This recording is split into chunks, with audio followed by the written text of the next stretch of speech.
еще не так, в тебя обойму расплескаю.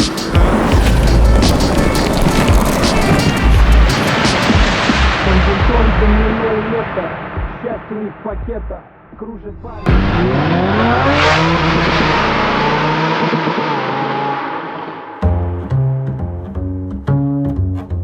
Good day to you, ladies and gentlemen. This is not a BMW test drive, and that must be promising. The car we're driving is called Porsche Cayenne Coupe, and this is a hybrid called Turbo S. And I have to admit that every time I come across Porsche automobiles... No, wait a second. I guess we have to floor it first. Let's go. Did you see it did speed up 30 miles per hour faster in a second and a half? And it added another 30 miles per hour while I was talking about the first 30 miles per hour, and as soon as I finished this thought, it got another 30 miles per hour, and while I'm enjoying this ride, it gets another 30 miles per hour. God damn you, Porsche, what the f*** are you doing? F***ing awesome. Jesus Christ, it's 186 miles per hour in this turn. Damn it. How are you doing this? Nice. Right from the start of this test drive, this Porsche shows that it can easily do 186 miles per hour.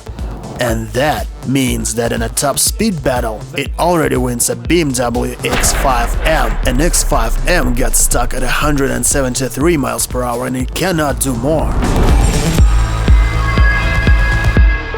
It seemed to me that Porsche were slowly dying because they didn't have many sales right until the moment they presented the first Cayenne. And when the first Cayenne came out, lots of pimps started buying these cars. And it was actually cool. But when some idiots started to put Gambala body kits on them, it became way too funny.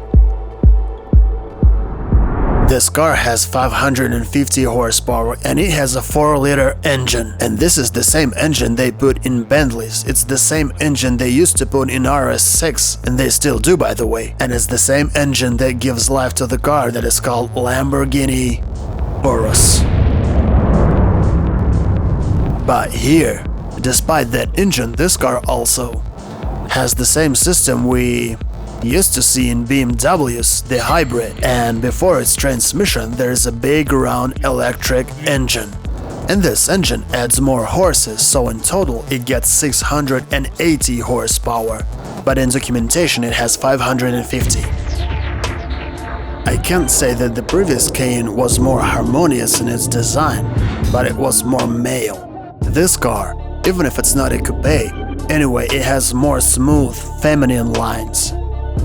It's much more sexy, it's more beautiful than the previous one, but it's feminine. Because it looks like a white fluffy rabbit, but it runs as a tiger. And a hungry one. I don't like the color of this car, and I don't like the color of the interior, but the interior itself, I like it a lot, I'm just excited.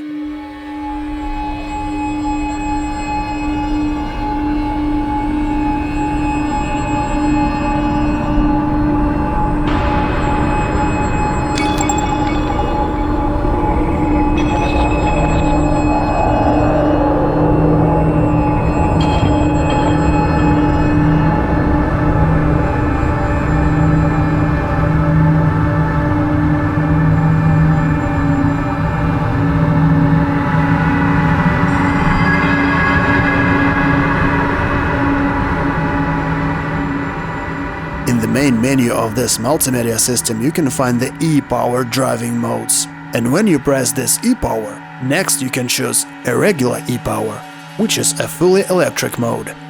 A hybrid auto. It means that it will decide automatically whether it should turn on the engine or use the battery only. E-hold means that the car will use only the fuel and get all the energy from the gasoline, and it will save all the electric power. And the last but not least, e-charge means that the car will be using the fuel only, and at the same time it will be charging your battery.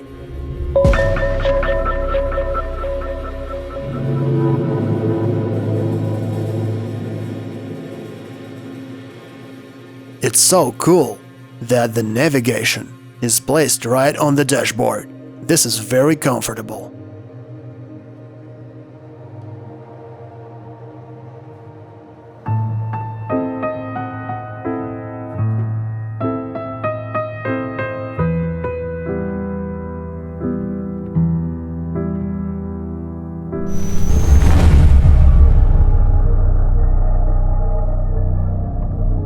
We have just found a Mercedes C63 and now we're going to kill it. Let's see what it can. Praise be to the God above at the night. All I wanna do is love, I don't wanna fight. You're going to win 100%, I believe in you. Let's go. Ready? 1, 2, 3. That's it. No chances. Not a single chance. Let's start from 40 miles per hour. Let's try it.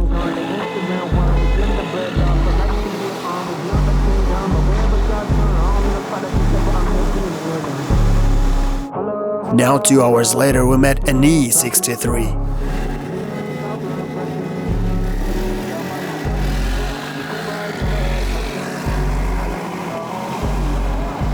One more time.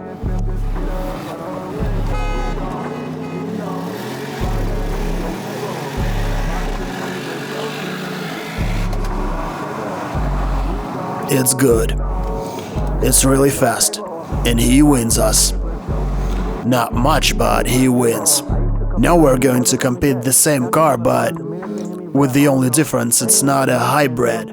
My car is 300 kilos heavier. So let's check if this electric engine helps it pull these 300 kilos.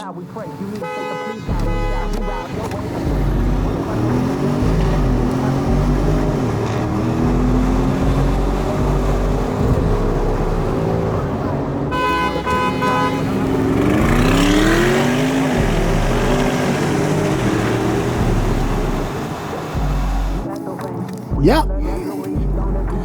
Yes, the difference in prices is 52,000.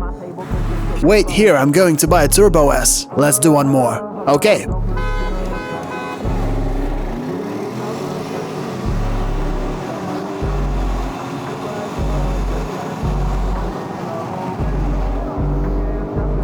Now we're going to start with a Lamborghini Urus. This is a Stage 2 800 horsepower. Theoretically, even a stock Lamborghini should beat us because the stock Urus has the same engine and it weighs only 2200 kilos. And we weigh about 2800 kilos. 3 signals and we start.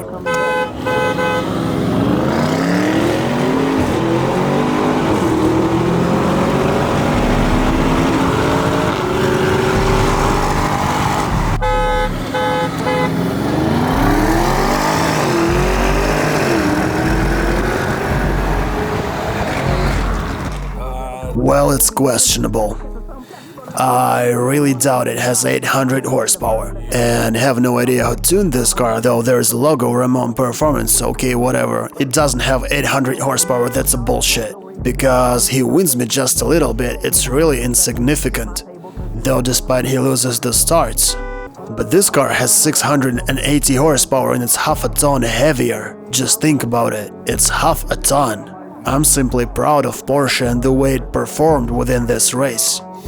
Because only for 170,000 you get a car that is almost equal and loses just a little bit to this.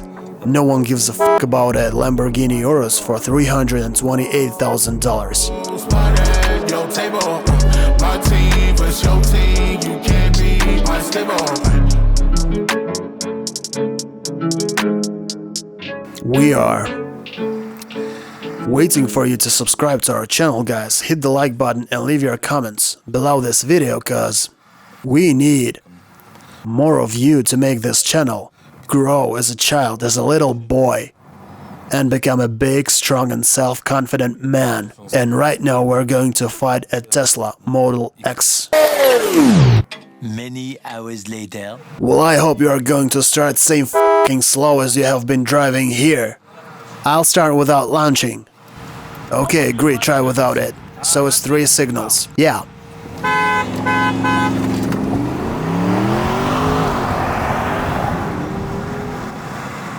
We've lost just a little bit.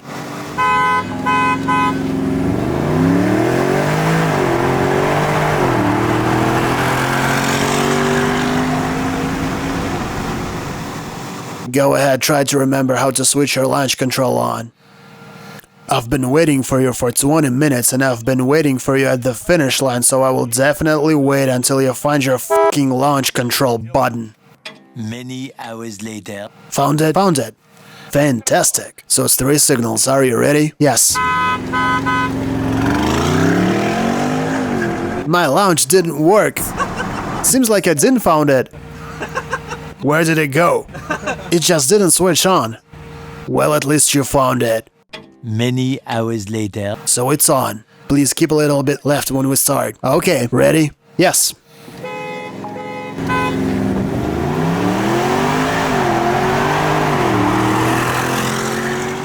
So we beat Tesla. And I have to say that this fact, it changes everything. Because Tesla used to be the fastest crossover, or one of the fastest.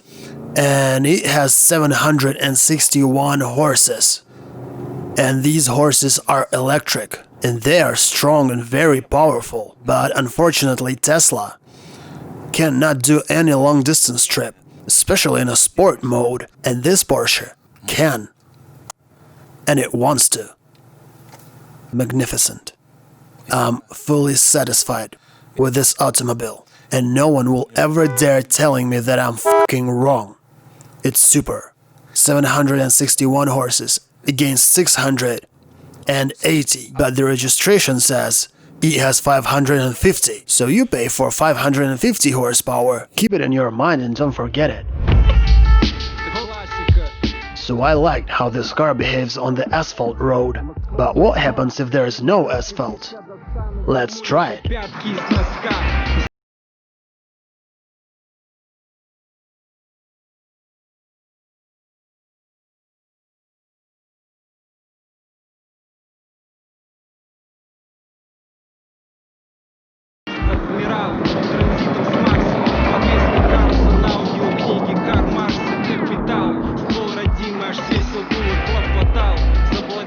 I can tell you that the suspension is very soft and the pneumatic airbags fit this car perfectly. They are high and this car can really deal with very bad roads. The road I'm driving right now is very bad. And I can tell you that I'm fully relaxed while driving this car. The guys from Porsche did all the job for me. I mean, I would never go here on my Rolls-Royce. It can also deal with such a road, but not same easy as this Porsche. And it will be comfortable, but not same confident, that's for sure. I'm just pressing the gas pedal without any worries, and it goes.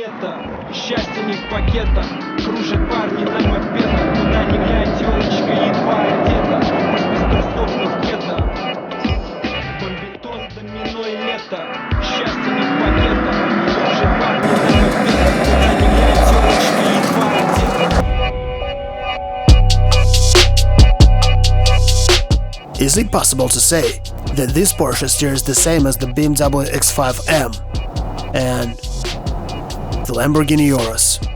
No, it's not, because it doesn't. It doesn't steer that way. An X5M is fast as a wrestler, and this car is built in the balance between sport and comfort.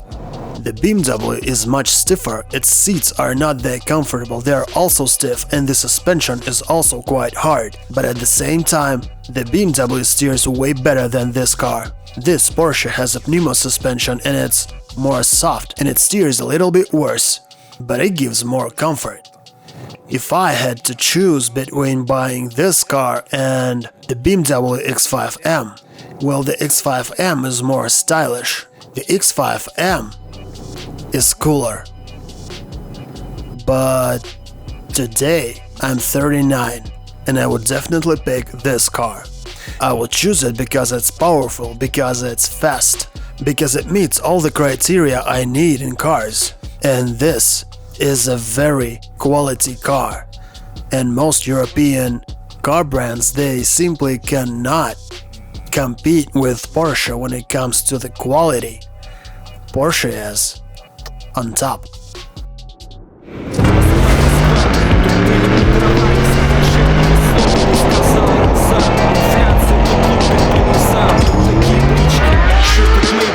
Что-то как Nissan, чё ты как сам? Давай подтягивайся к алым парусам, как те куртизанки, круассаны, калина, бары, сауны. Москва, Москва, видать, такова моя судьба. What differs it from the BMW? I'm going to compare these two cars because it's almost the same price segment. Here you can see the metric diode optics. There's no xenon. And if anyone ever tells you that the laser headlights are not much cooler than diodes, spit into his face, because the diode optics is actually cool and it's very good if you compare it to halogen lights. But comparing to laser headlights, the laser headlights would be a space technology, and they really are safer and brighter, and these headlights are not enough. If you look at this front part, you can see the same shutters you can find on a BMW.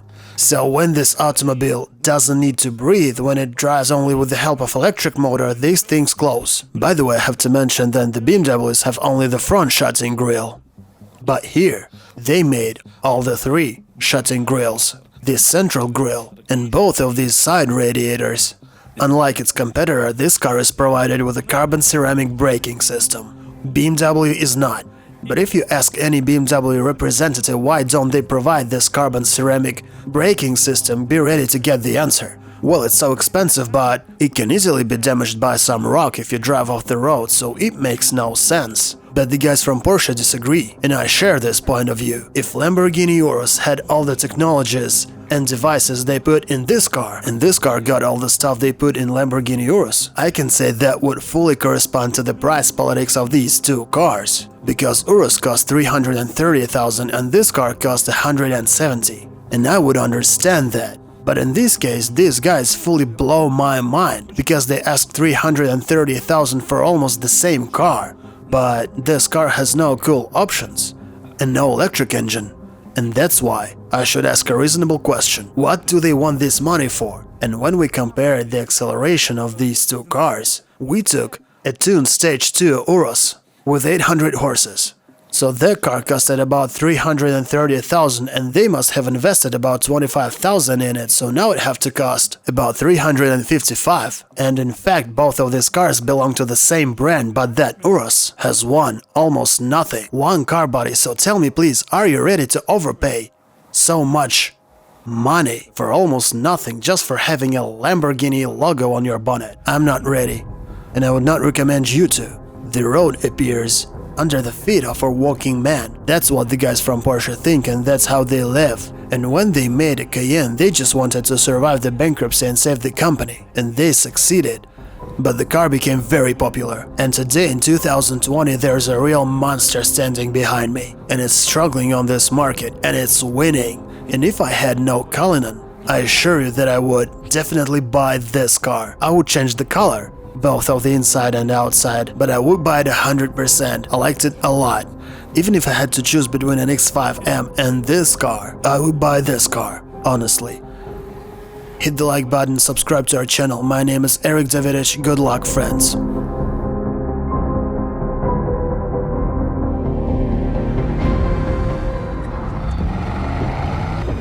Get out of the car. What the hell is he doing? Damn.